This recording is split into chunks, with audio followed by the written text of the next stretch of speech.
Voici les titres du journal. La performance en marche au port autonome de Douala.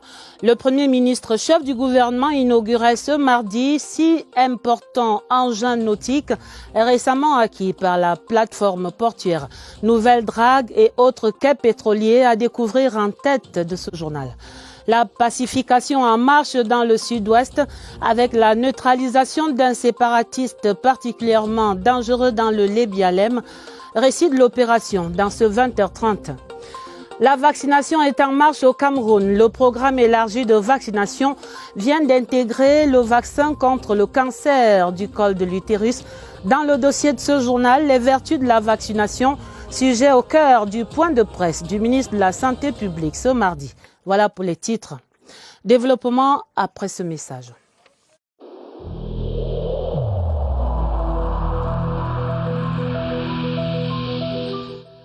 Il est essentiel que les mesures qui ont été indiquées soient absolument respectées par chacun de nous.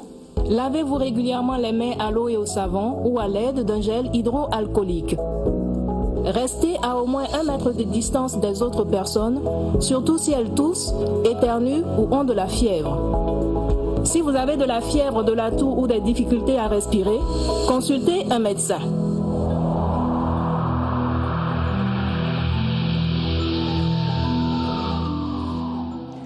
Le port autonome de Douala, désormais dans la cour des Grands, c'est une place portière de référence dans le golfe de Guinée, fière d'exhiber ses habits neufs, qui recevait ce mardi le Premier ministre chef du gouvernement. Joseph Dione Ngouté a effectué la mise en eau et la sortie des fonds baptismaux de 6 nouveaux engins nautiques, un événement historique qui introduit la place portière de Douala de plein pied dans la modernité, conformément aux promesses du chef de l'État. L'événement à Douala, Laurentine Bokono, envoyée spéciale. Les amarres sont larguées. Le port autonome de Douala peut désormais voguer vers de nouveaux horizons et prendre sa vitesse de croisière. 4 ans après son installation à la cabine de pilotage, la nouvelle équipe managériale dispose dès aujourd'hui de tous les leviers et de tous les atouts pour aller aussi loin que possible. Les engins nautiques nouvellement acquis ont eu la bénédiction des anciens pour permettre au port de Douala-Bonabéry de réaliser le rêve prophétique du chef de l'État Paul Biya, à savoir faire de Douala le port de référence dans le golfe de Guinée. Le mythique Dicampondo Aqua assurera le service après-vente dans le prolongement de la cérémonie de libation conduite par les chefs supérieurs de la communauté Sawa. La motivation des personnels est également garantie par les distinctions honorifiques décernées. En signe d'un nouveau départ, Joseph Dione Ngouté a lancé une bouteille de champagne qui a explosé sur le ruban symbolique. C'est alors qu'il a entrepris la visite du baliseur Ndika Pondo Aqua. Longueur 32 mètres, grue de manutention 5 tonnes à 12 mètres. Assis à la place du capitaine, le Premier ministre chef du gouvernement a appuyé sur le bouton pour lancer la corde de grue. Un nouveau départ, une nouvelle page aussi. Les engins ainsi inaugurés ce mardi viennent confirmer l'ambition de la plateforme portuaire de Douala vers une plus grande autonomie, un port plus performant, outil stratégique de l'économie nationale et sous-régionale. Le Premier ministre chef du gouvernement qui a pu ainsi apprécier les 6 engins nautiques acquis par le port, principalement les 2 dragues pour le chenal et le plan d'eau et le poste pétrolier. Joseph Dione Ngouté a confié sa satisfaction à nos reporters au terme des manœuvres inaugurales. Il est ici dans un extrait sélectionné par Laurentine Bokono. J'ai eu une visite très intéressante. Nous avons visité tous les aspects de ce port et nous sommes très contents de la manière dont ces travaux se déroulent. Et je crois que sous les instructions du président de la République, le port autonome de Douala est en train de se transformer en un véritable pôle pour la sous-région de l'Afrique, non seulement centrale, mais de l'Afrique de l'Ouest. Nous sommes très édifiés par ce que nous venons de voir. Au-delà de ces importantes innovations, c'est en fait une place portuaire en pleine modernisation et en pleine mutation dans tous ces démembrements que le Premier ministre chef du gouvernement découvrait ainsi au cours de cette troisième visite à Douala. Une vaste opération de modernisation qui va de la réhabilitation des voiries jusqu'à la fluidification des quais. Le tour du propriétaire effectué par le Premier ministre chef du gouvernement, raconté ici par Laurentine Bokono, une fois de plus. Premier accostage en zone aval, les chantiers routiers du port de Douala. Ici, l'OPAD expérimente la construction des routes en zone marécageuse avec la double expertise israélienne et allemande. Deuxième accostage, la zone navale. Ici transitent encore 95% des marchandises du Cameroun et des pays de l'Hinterland sans littoral que sont le Tchad et la RCA. Troisième accostage, la régie du terminal à conteneurs en exploitation depuis le 2 janvier 2020 par l'expertise camerounaise. Ici, le chef du gouvernement a pu apprécier les travaux de construction des nouveaux quais et des zones d'entreposage afin de démultiplier les capacités de cette plateforme. Quatrième accostage, le duc d'Albe pétrolier. Ici est situé l'appontement pétrolier qui va faciliter le travail des marketeurs, d'où la présence à cette étape des interlocuteurs de l'État. Cinquième accostage, ici est logé le projet de sécurisation de l'espace portuaire avec ses nombreuses infrastructures de dernière génération. Comme sur une croisière, la grande chevauchée du Premier ministre chef du gouvernement sur les eaux fluviales du Vouri s'est achevée sur une image de rêve. Douala doit devenir le port de référence dans le golfe de Guinée. La satisfaction du Premier ministre, chef du gouvernement, au terme de cette visite est partagée par la communauté Sawa, par les opérateurs économiques et aussi par les acteurs du secteur portuaire. Voici quelques-unes de ces réactions. C'est un reportage de Léon Bertrand, Tanefo, à Douala. Autant d'âmes pour autant de qualificatifs au superlatif absolu ce mardi, au poste 10 du port de Douala. Premiers heureux, les membres de la communauté portuaire. Le cap de la compétitivité dans l'excellence est franchi et le traitement des opérations pour divers produits va plus que jamais être frappé du sceau de la célérité. Nous allons augmenter le débit de déchargement, passant de 400 m3/h à 550 m3, qui viendrait diminuer le temps d'attente des bateaux à la bouée de base de 10 heures. Ça va booster notre activité, ça va regarder nos entreprises. Ailleurs, on célèbre les retombées économiques, mais surtout la fierté nationale. La camerounisation de l'expertise au port de Douala et l'acquisition de ces engins nautiques vont non seulement accroître les gains du port, mais aussi le patriotisme économique des opérateurs. Il s'agit là d'une mutation importante au niveau du port autonome et nous sommes fiers que cette entreprise puisse se positionner à ce niveau-là.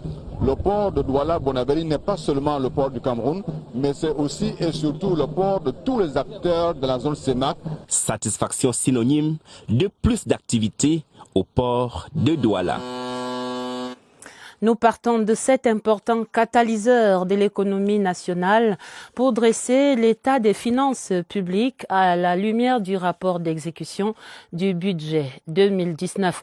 Le rapport qui dévoile deux principales tendances, une plus grande mobilisation des ressources au-delà même des prévisions, mais aussi un dépassement des prévisions relatives aux dépenses courantes. Lucrèce Mbenga, la lecture expliquée. Exécuté dans un contexte difficile marqué par la crise sécuritaire dans le nord-ouest et le sud-ouest, les effets pervers de l'incendie de la Sonara, la poursuite des chantiers de la CAN, mais également le programme économique et financier avec le Fonds monétaire international, le budget 2019 a été au niveau de la résilience de l'économie du Cameroun. Sur un objectif global de 5 401 milliards, toutes recettes comprises, l'État a pu mobiliser 5 054 milliards, soit un taux de 93%. La dématérialisation des bons de caisse, l'opération de de comptage physique des personnels de l'État avec comme plus-value la réduction des salaires fictifs, un taux de remboursement de la dette estimé à 75%. Ce sont là quelques bons points de ce budget. Mais le budget 2019, c'est également des points d'insatisfaction. Une systématisation des procédures d'urgence en violation de l'orthodoxie en termes de dépenses courantes. On avait élaboré des prévisions de 2500 milliards, mais on est arrivé à pratiquement 2600 milliards. Sur une échelle de 1 à 10 et au regard de la conjoncture de 2019, de nombreux observateurs attribuent la note de 8 à l'exécution du budget 2019 et prescrivent une plus grande rationalisation de la dépense publique et l'augmentation des recettes non fiscales. Le deuxième épisode du feuilleton de la semaine consacré aux livres scolaires, livre plutôt rare en cette rentrée 2020. Ce soir, focus sur la production, la possibilité de produire localement des manuels scolaires, les stratégies que proposent les acteurs de ce secteur. C'est dans cette enquête de Daniel Menanga. Le marché du livre scolaire au Cameroun, plus animé par la multiplicité de ses acteurs que par sa capacité à satisfaire à la demande locale. Il faut bien que l'État s'implique davantage quant à ce qui concerne les contenus, mais aussi en ce qui concerne la fabrication.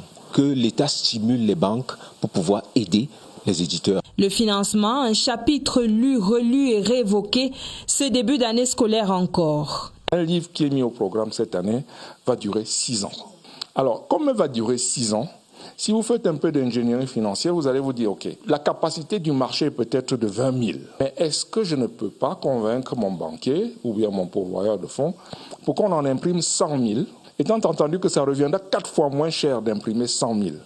Entre les lignes aussi, le manque d'intérêt pour l'investissement, manque de technicité et de prise en compte du contexte socio-économique local chez les éditeurs. Sur les pages de la Commission nationale du manuel scolaire et des matériels didactiques également, l'aménagement dans les cartables de 75% de place aux éditeurs nationaux. Face à cette difficile équation du livre scolaire au Cameroun, les élèves du Donga-Menton dans la région du Nord-Ouest sont bien mieux lotis. Ils recevaient cette dernière semaine des manuels scolaires, des prix d'excellence et des kits anti-Covid-19. Un don du secrétaire d'État auprès du ministre de l'Industrie, Fro Calestus Gentry. Détail de cette opération avec Michel Renaud Ohanja. Des milliers d'élèves issus des unités administratives du Ndonga-Menton, que sont Ngwa, Ndou, Misaje, Nkambe, Ako, Untumbo, ont pu bénéficier des manuels scolaires.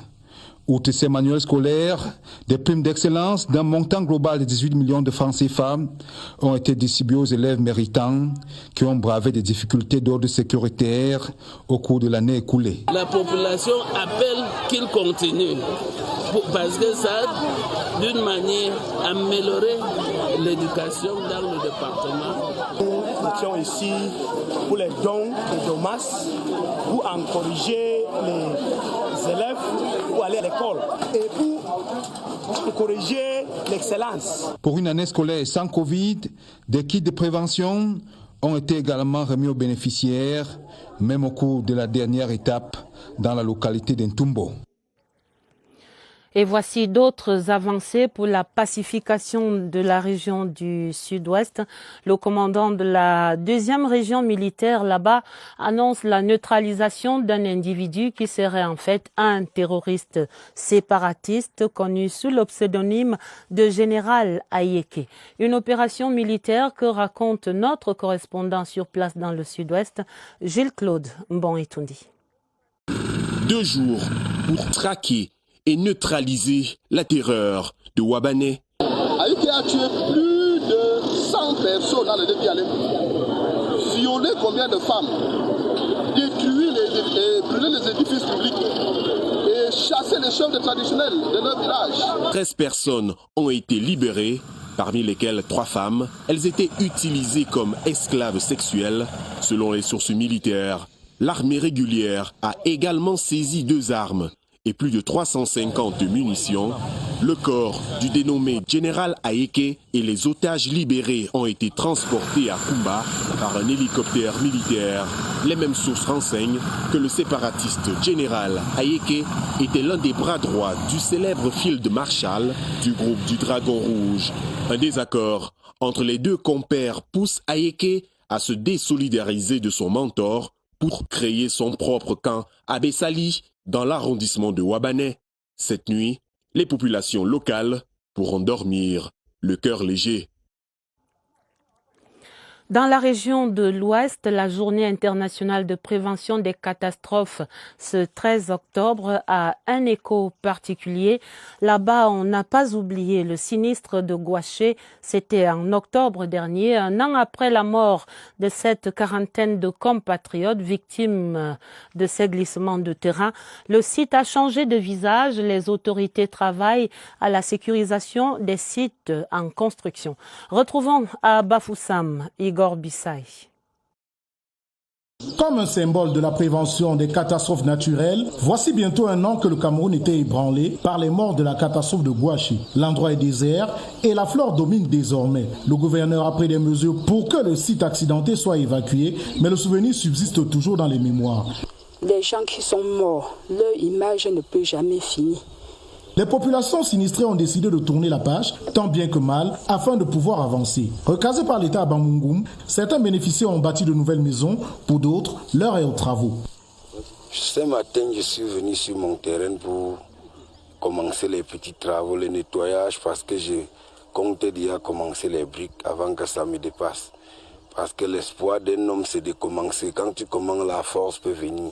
Gouaché, ou le souvenir d'un malheur indélébile. L'État camerounais s'est lancé dans une opération d'évacuation des zones à haut risque dans la région de l'Ouest pour prévenir d'une éventuelle catastrophe naturelle et éviter un autre Gouaché. Le dossier du 20h30 pour rappeler les vertus de la vaccination. Le vaccin sauve des vies, c'est là le message du ministre de la Santé publique, Manaouda Malachi, qui donnait un point de presse sur la question ce mardi à Yaoundé. Il est monté au créneau pour sensibiliser les parents et obtenir leur adhésion de ces parents de plus en plus rétifs face au vaccin, tel que celui contre le cancer du col de l'utérus, désormais partie intégrante du programme élargi de vaccination depuis hier, lundi. Synthèse de ce point de presse ministériel avec Martine Noël Ndengue. La vaccination sauve des vies, le gouvernement l'affirme.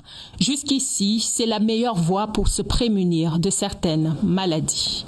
Faisons confiance aux équipes de vaccination et faisons vacciner nos enfants pour renforcer leur immunité contre les maladies évitables par la vaccination. Avec l'introduction du vaccin contre le cancer du col de l'utérus dans le programme élargi de vaccination, le Cameroun dispose désormais de 14 vaccins offerts gratuitement contre les maladies. Le début de la campagne dans les écoles est prévu le 23 novembre, mais des voix s'élèvent déjà criant au complot. Et pourtant, la tuberculose, la rougeole, la diarrhée chronique ou encore la méningite cérébrale, toutes ces maladies ont reculé au Cameroun grâce à cette même vaccination. Ce vaccin, réservé à la fille âgée de 9 à 14 ans, permet d'éviter le cancer du col de l'utérus, quatrième cancer le plus dangereux chez la femme, selon l'Organisation mondiale de la santé. Et le vaccin anti-human papillomavirus reste la meilleure prévention. Et vous l'avez dit, Martine Noël, depuis des décennies maintenant, le vaccin permet d'éradiquer des maladies comme la poliomyélite au Cameroun, malgré quelques résurgences dans la région de l'Est. Une opération soutenue par le programme élargi de vaccination. Le gouvernement qui est là dans son rôle de protection de la petite enfance contre les maladies virales et bactériennes multiplie des campagnes sur l'ensemble du territoire national pour nous rappeler les bonnes vertus de ces vaccins que vous rappelez également ici. Irène Njanafouda. Ce nouveau-né acquiert son immunité par voie orale et intramusculaire contre la poliomyélite et la tuberculose. Prévenir vaut mieux que guérir toutes les maladies recensées par le programme élargi de vaccination. Les vaccins sont tellement importants dans notre environnement parce que ça aide un enfant a surmonté certaines maladies, ça réduit le taux de mortalité infantile. Il y a les maladies qu'on a déjà eu à éradiquer avec les vaccinations et un exemple c'est le poliomyélite. Les vertus préventives du vaccin sont cliniquement prouvées. Le vaccin contient les anticorps qui permettent de lutter contre les antigènes. Il est important de se faire vacciner dès la naissance et au fur et à mesure, l'organisme acquiert ces anticorps afin de lutter contre les maladies. Le calendrier vaccinal en vigueur vise à protéger la petite enfance à pleine croissance. BCG, hépatite qui est dedans et le tétanos. Et à 9 mois, rougeole, roubeole.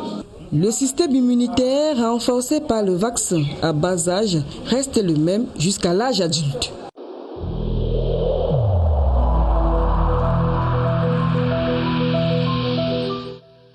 Le port du masque dans l'espace public restera obligatoire jusqu'à nouvel ordre.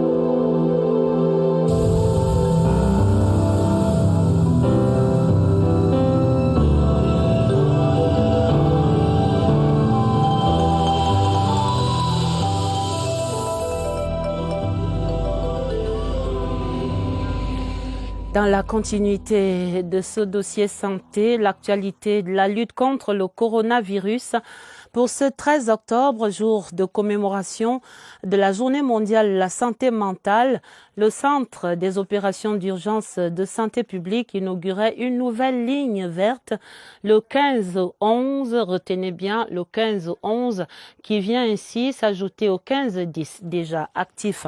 Allons voir le rôle que va jouer cette ligne téléphonique gratuite avec notre correspondant déjà présent à ce COUPS ce soir. Bonsoir Évariste Eyenga, vous êtes avec votre expert Victor Nkenye.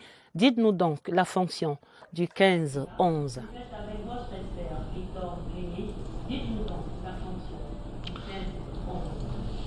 Bonsoir Adèle. Victor Nkenye, parce que c'est l'une des chevilles ouvrières de la mise en place de cette ligne téléphonique et qui prendra aussi part aux activités de prise en charge puisqu'il fait partie de l'unité prise en charge psychologique. C'est bien l'objectif de ce 15-11, c'est la prise en charge psychologique en ligne de toutes les personnes qui en seraient concernées. Bien de détails avec l'infirmier spécialisé en santé mentale. Victor, bonsoir.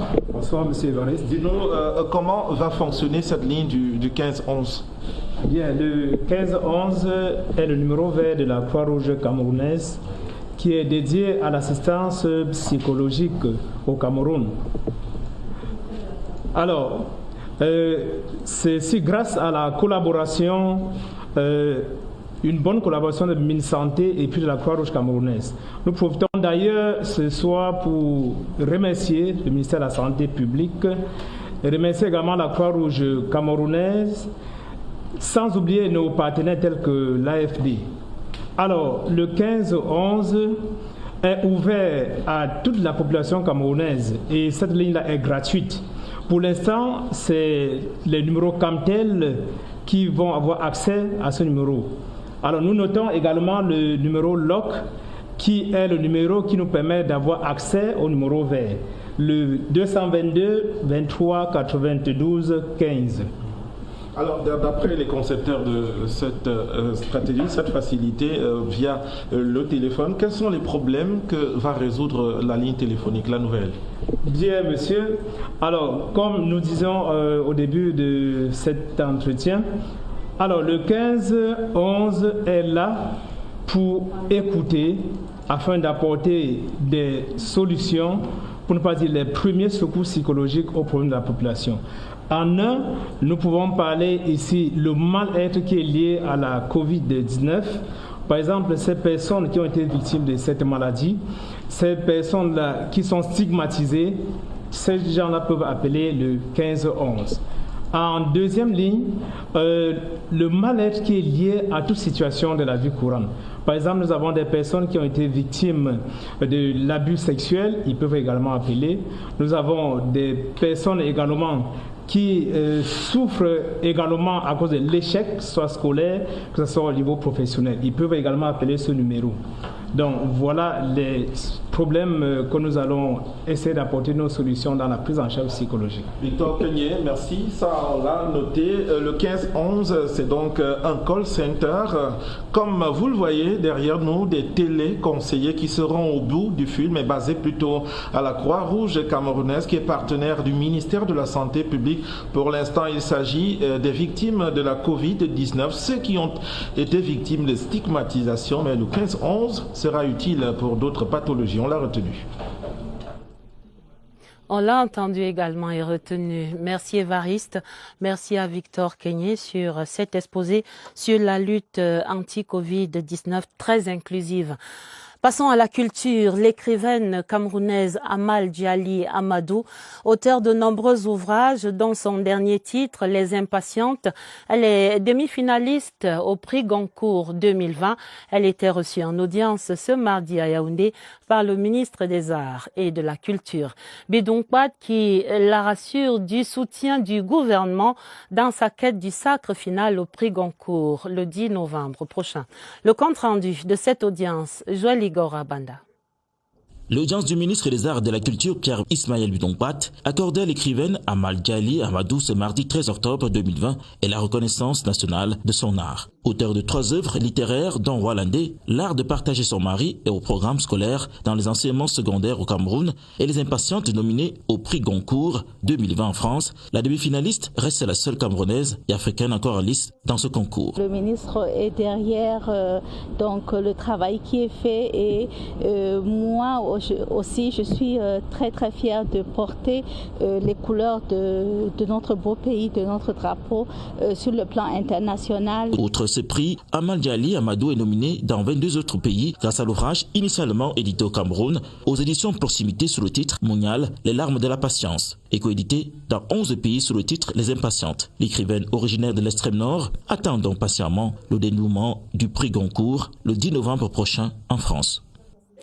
Un autre talent qui illumine le Cameroun depuis le Lébialem dans le sud-ouest, c'est celui de Nervis Nzometia. C'est un jeune Camerounais qui vient de décrocher le prix de l'excellence numérique décerné par le ministre des Postes et Télécommunications. C'était hier lundi. Et pour célébrer ces lauriers, le coordonnateur national du plan de reconstruction et de développement du Nord-Ouest et du Sud-Ouest l'a reçu en audience en présence des autorités traditionnelles de cette région du Sud-Ouest. Le récit, Laurence Okalia. Nervis Nzometia, 22 ans à peine, est le prix spécial Paul Biya décerné au meilleur projet TIC lors de la semaine de l'innovation numérique organisée par le ministère des Postes et Télécommunications. Ses pairs du Lébialem, d'où il est originaire, ont tenu à célébrer ce talent, exemple pour la jeunesse camerounaise. J'ai conçu une imprimante 3D. Cette invention pourrait booster l'économie numérique du pays et hisser le Cameroun plus haut en termes d'innovation. Compte tenu du contexte socio-économique qui touche aussi particulièrement notre département, tout ce qui brille les citoyens originaires du département de Lébialem doit être mis en exergue. Cet étudiant à l'université de Boya, faculté de l'ingénierie et technologie, ressort de cette audience avec les bénédictions de ses fons et l'accompagnement de ses élites. Le Fonds national de l'emploi et la compagnie de téléphonie mobile MTN Cameroun s'engagent à promouvoir ensemble la création des emplois. Les deux entreprises signaient une convention de partenariat en cette dernière semaine et c'était en présence du ministre de l'Emploi et de la formation professionnelle, Issa Tiroma Bakari. Retrouvons à Douala Napoléon Bonaparte Besson. Présente en terre camerounaise depuis le 15 février 2000, la société MTN œuvre pour le bien-être des populations à travers des actions sociales. Dans cette optique, une convention de partenariat lie désormais l'entreprise de téléphonie mobile et le Fonds national de l'emploi. Ainsi, un personnel qualifié sera dorénavant proposé à l'emploi à MTN par l'institution publique qui dispose d'une véritable banque de données. À partir de cette convention cadre qui est générale, MTN va bénéficier de toute la batterie des programmes que nous avons pour permettre à des gens qui cherchent du travail de trouver ce travail. Et pour célébrer ce grand événement, la tutelle technique du Fonds national de l'emploi était présente à Douala, dans le boardroom MTN, cadre de la signature de la convention. Le ministre de l'Emploi et de la formation professionnelle venu apporter sa caution à cette ambitieuse vision. Je me devais d'être à côté de ces deux partenaires, l'un, capitaine d'industrie, l'autre qui dispose d'une banque immense de Camerounais de talent qui a capacité et qualité à former, à donner un supplément d'âme à ceux qui n'ont pas de formation, pour dire par exemple à la jeunesse que les lignes bougent effectivement. Alors chaque fois que quelqu'un est à la recherche d'un emploi, c'est utile d'aller vers le FNE. Comment ne pas saluer un tel engagement porteur d'opportunités, d'espoir et de solutions pour les diplômés et les chercheurs d'emploi, déclarera le directeur général de MTN Cameroun, Stéphane Blowett. Rappelons que le Fonds national de l'emploi et l'opérateur leader de la téléphonie mobile au Cameroun n'en sont pas à leur première collaboration. Plus de 200 stagiaires et chercheurs d'emploi ont été accueillis et formés par MTN Cameroun sur des durées de 3 à 6 mois dans le cadre du Youth Internship Programme en 2019-2020. Et pour refermer ce journal, juste un mot de sport pour dire que le Cameroun et le Soudan du Sud se sont à nouveau séparés par un score nul de 0 but partout, tel que à l'aller de ces matchs amicaux. Les Lions appriment à quelques 2 mois et demi seulement de ce CHAN 2021. La fin du 20h30, le journal était préparé avec la collaboration de Marlise Mbarga Aoumou et de Augusta Ngononga. Vous aurez un autre journal en minuit avec Gilbert Ongene et Georges Marcel Messila. Retrouvez immédiatement après ce 20h30 Séverin Alégambélé et ses invités dans 52 minutes de grand dialogue national des mois après. Je vous quitte sur ces autres précieux rappels contre le Covid-19. En vous souhaitant une très belle soirée sur la CRTV et à demain, 20h30.